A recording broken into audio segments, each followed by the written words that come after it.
The host of the new podcast, Pablo Torre Finds Out, which I think should be named Squeeze Me on Pablo Torre, Mr. Pablo Torre.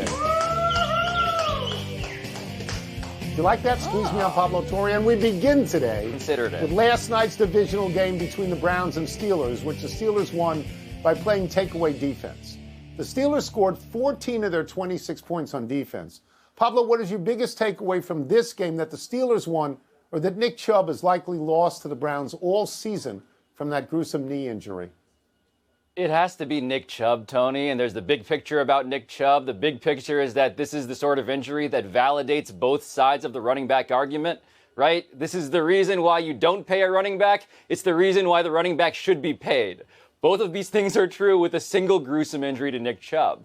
But the reason why it's about Nick Chubb, too, and the Browns is because Deshaun Watson has been abysmal, right? He's been really, really bad. The Browns' defense, Tony, look, the Browns' defense, they're doing their best. They're pretty good. But Deshaun Watson, what he's doing, giving up pick sixes like this, giving up turnovers that lead to scores, he is a liability in a way that, and I'll use this word, I think, quite deliberately, it feels karmic. It feels like karma, what the Browns have done, signed the guy with the most morally indefensible rap sheet of anybody we can remember, and just watch him be about 50 times worse than you thought. Yeah. Nick Chubb had an injury like this in college. That's a long time ago. He came back from that, obviously.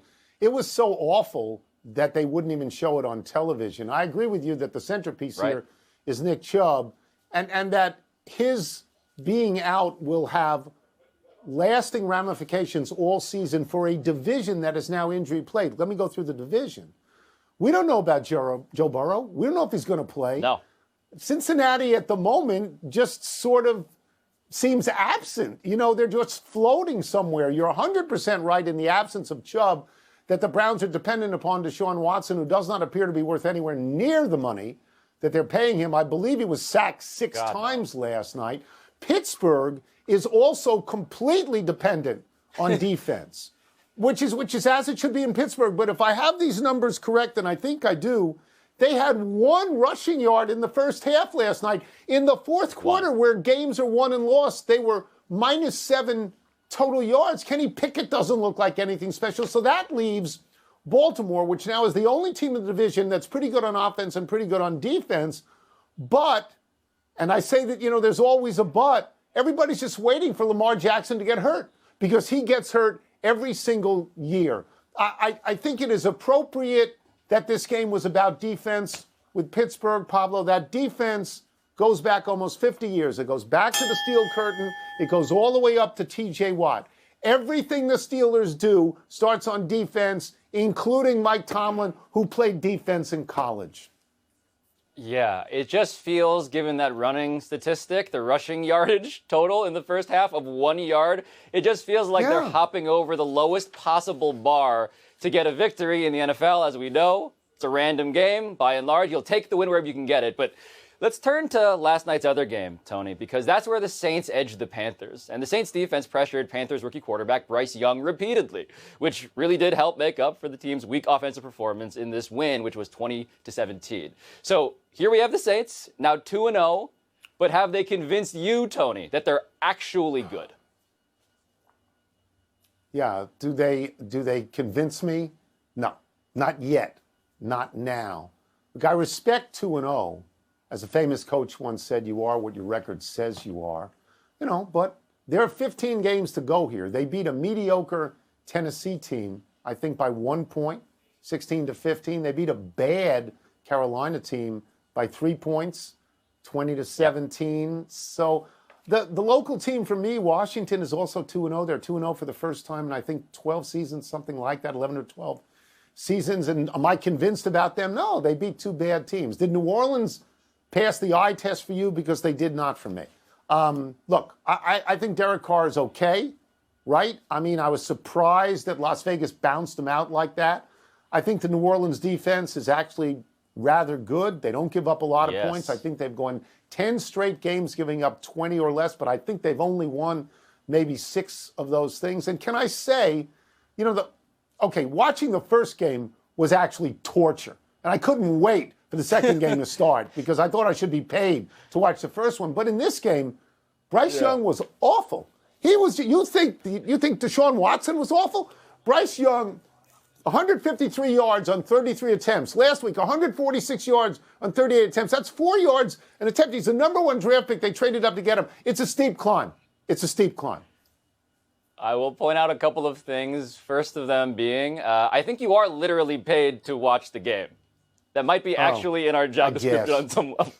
I guess, sort of. That said, the workers' comp aspect of this doubleheader is something that resonates with me because this was ugly. Tony, look, the Saints defense, you mentioned it. 6-4 when you hold your opponent to 20 or fewer points, 10 straight games dating back to last season. Never been a streak like that in this franchise's history, and they don't have enough. You know, to sum in a quote from another coach, yeah, I think Derek Carr is who I thought he was.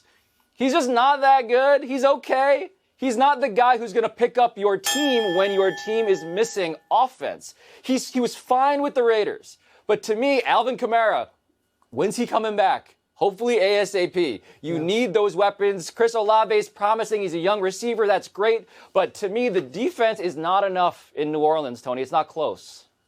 I'll tell you a secret. During this particular game, I snuck over to watch the Nats against the White Sox, an utterly meaningless sporting event. And I thought to myself, wow, this game is in Charlotte, so people who went to the game, they sit through it, and at the end, they can't even go to dinner in New Orleans. They can't. We move now to a simply fabulous college football story, maybe the one story more fabulous than Deion. Remember 2 weeks ago when SMU joined the ACC and said, don't worry about us getting TV money, we're good. Well, this is how good. SMU announced yesterday it had raised $100 million to help its transition to the ACC.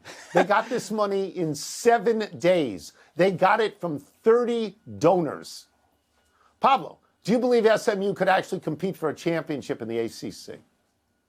$100 million in 7 days is typically the sort of thing that gets the Treasury Department to investigate you, Tony.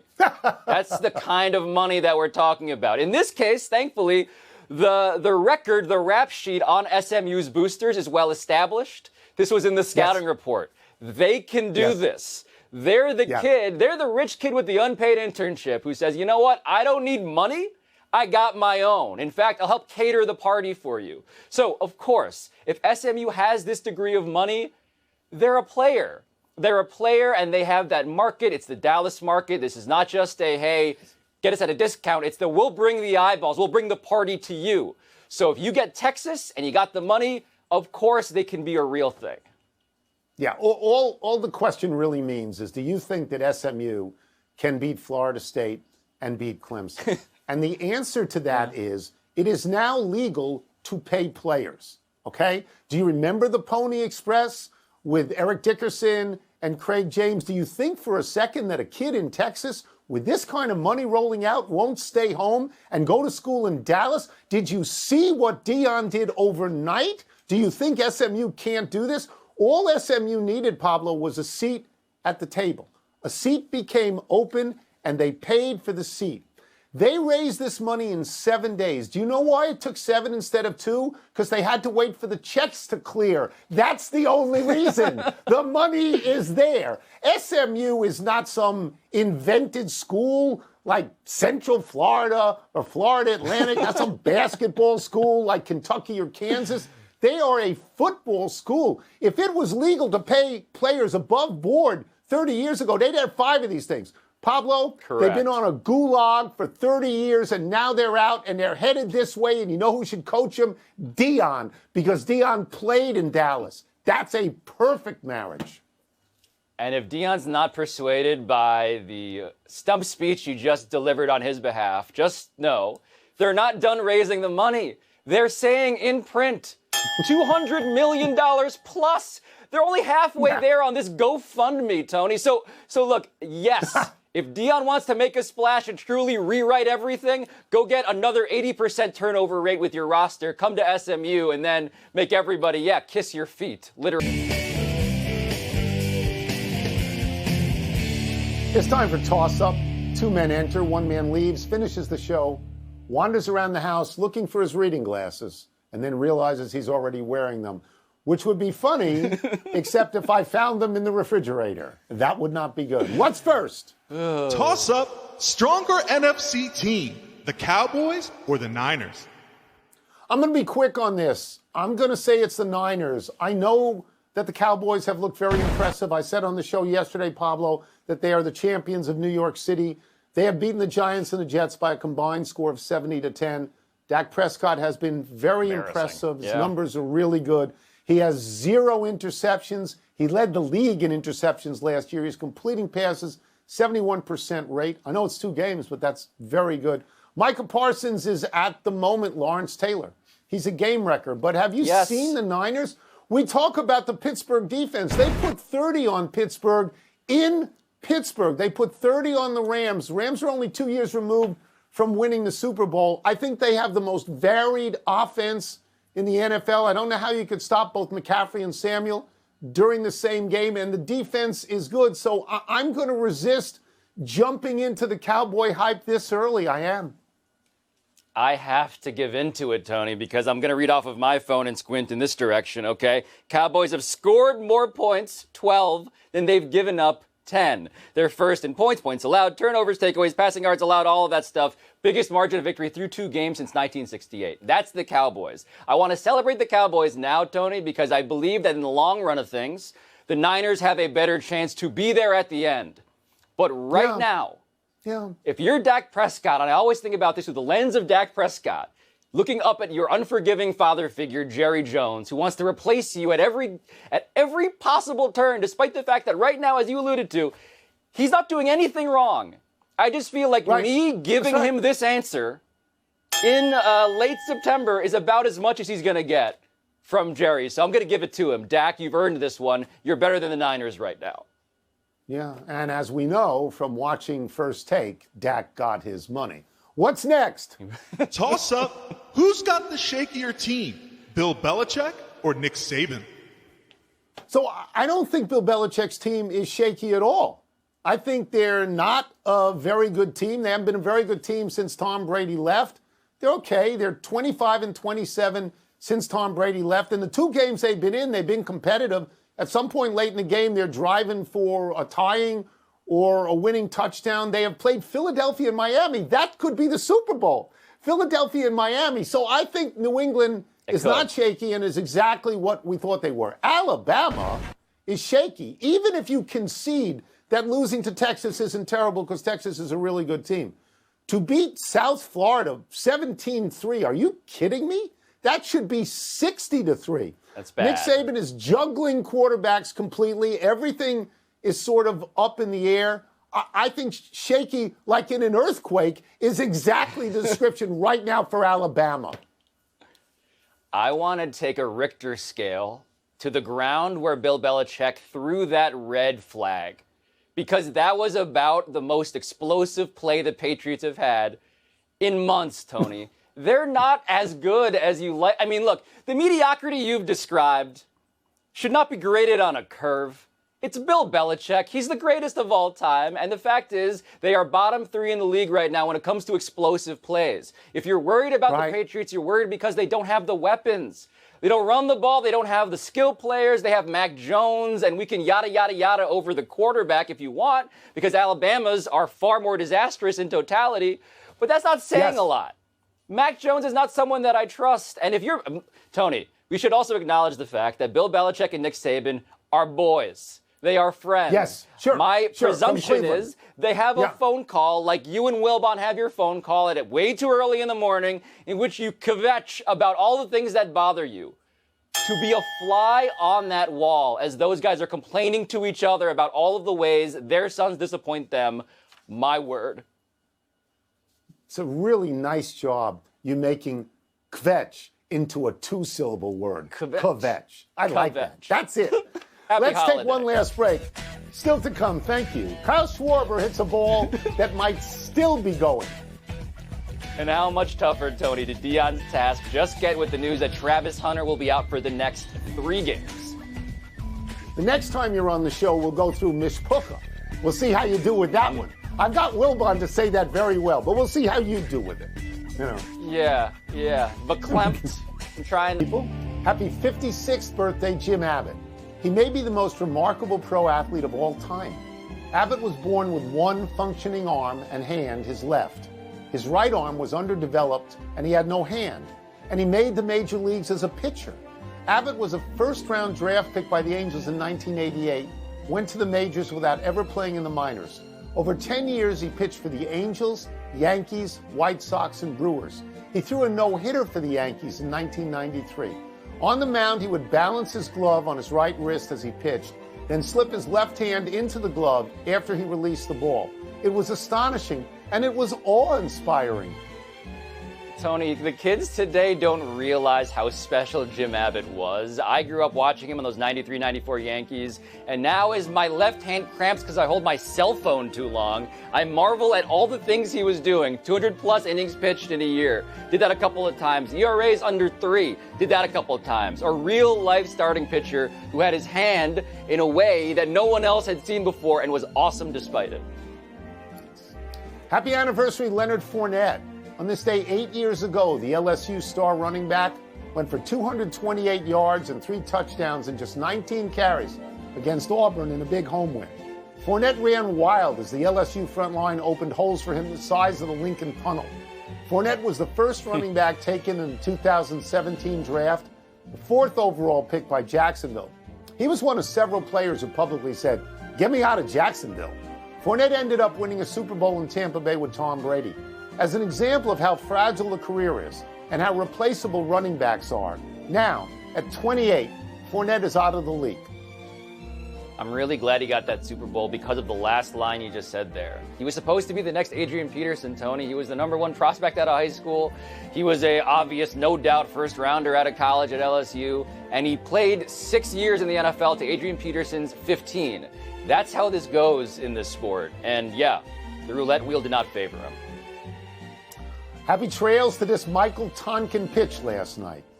Kyle Schwarber parked it 483 feet from home plate as the Phillies got 5 home runs and beat the Braves 7-1. This was Schwarber's 45th home run of the season, matching his total of singles and giving him a 197 batting average, but a 345 on-base percentage. It was Schwarber's second longest homer ever. Now with his next RBI, Schwarber will become the 13th player since 1920 with at least 45 homers, 100 RBI, 120 walks, and 100 runs in one season. And you want to know the others?